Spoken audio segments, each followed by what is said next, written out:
Assalamualaikum warahmatullahi wabarakatuh. Perkenalkan, nama saya Siti Afidatul Khalida dari Prodi Pendidikan Matematika IKIP Budi Utomo Malang.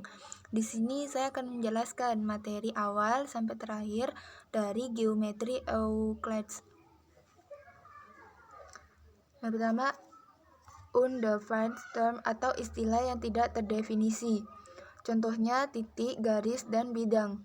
Definisi atau pengertian suatu istilah. Postulat atau aksioma adalah hal mendasar yang tidak dapat dibentuk dengan menggunakan fakta yang lebih sederhana lagi. Postulat merupakan pernyataan yang disepakati tanpa adanya pembuktian.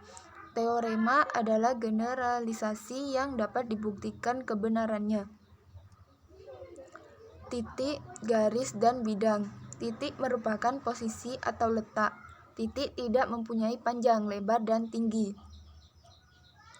Garis merupakan himpunan titik yang memanjang dengan titik terbatas pada kedua arahnya. Garis mempunyai panjang tetapi tidak mempunyai lebar.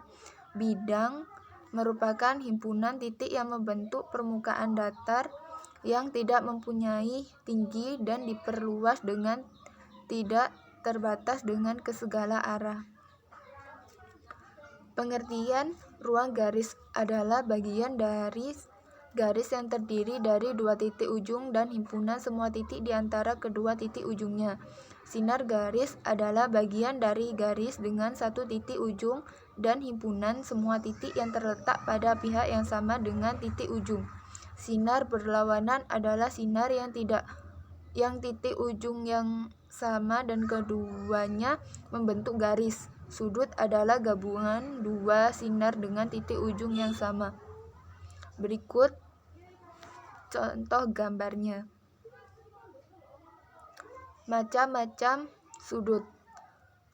Yang pertama, sudut siku-siku, panjangnya 90 derajat. Yang kedua, sudut lurus, panjangnya 180 derajat. Yang ketiga, sudut lancip, yang panjangnya antara 0 derajat dan 90 derajat. Yang keempat, sudut tumpul, panjangnya antara 90 derajat dan 140 derajat. Pembuktian jumlah sudut segitiga yaitu 180 derajat. Pembuktiannya dengan menggunting atau memotong tiap titik sudut. Tahap-tahapnya sebagai berikut, yaitu yang pertama gunting tiap titik sudutnya. Yang kedua, gabungkan semua titik sudut sehingga menjadi gambar berikut.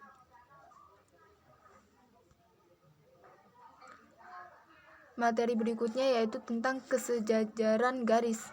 Dua buah garis dikatakan saling sejajar jika kedua buah garis tersebut memiliki kemiringan yang sama, sehingga apabila kita perpanjang maka kedua garis tersebut tidak akan berpotongan.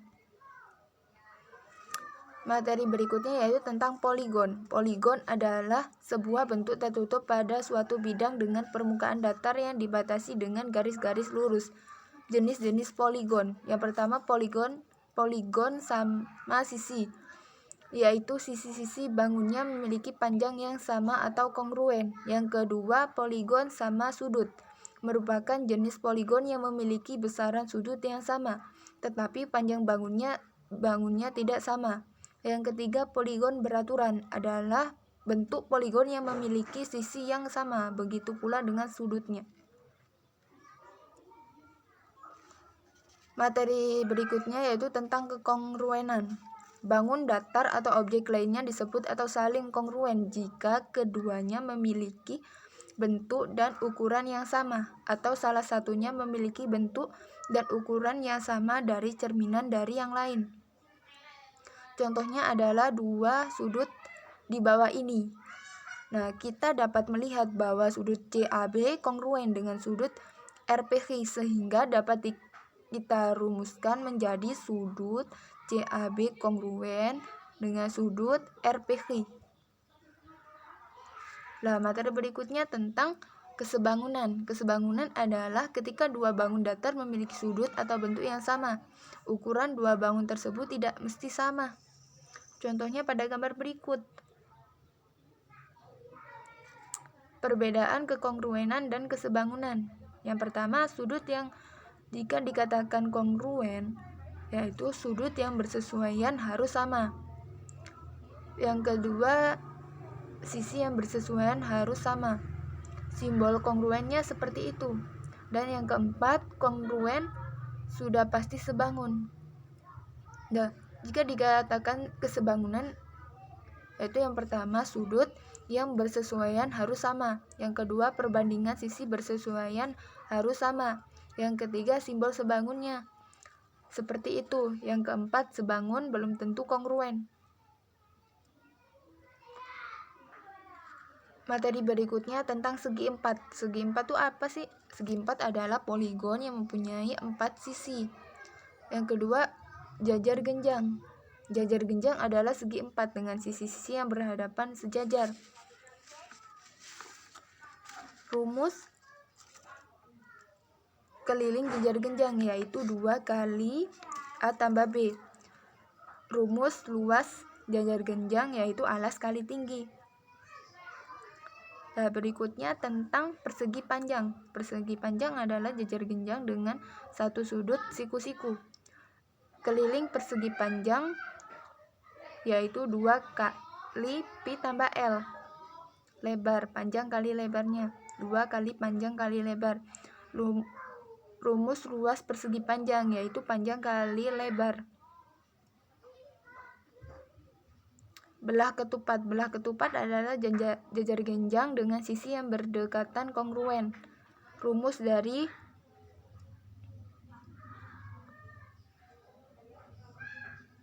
belah ketupat adalah rumus dari belah ketupat adalah 4 kali sisi. Rumus luasnya yaitu setengah kali D1 kali D2.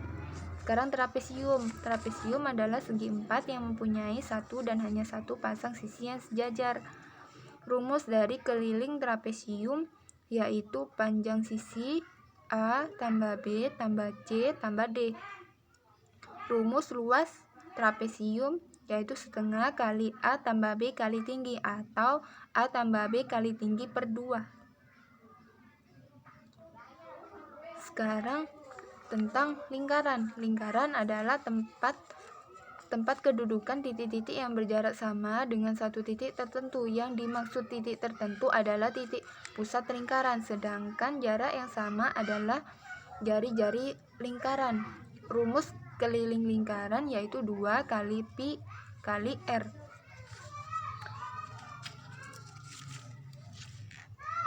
Rumus luas lingkaran yaitu pi kali R kuadrat.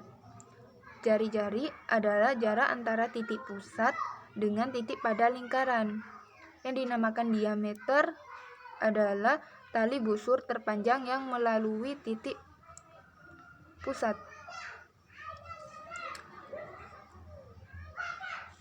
Sekian dari saya. Wassalamualaikum warahmatullahi wabarakatuh.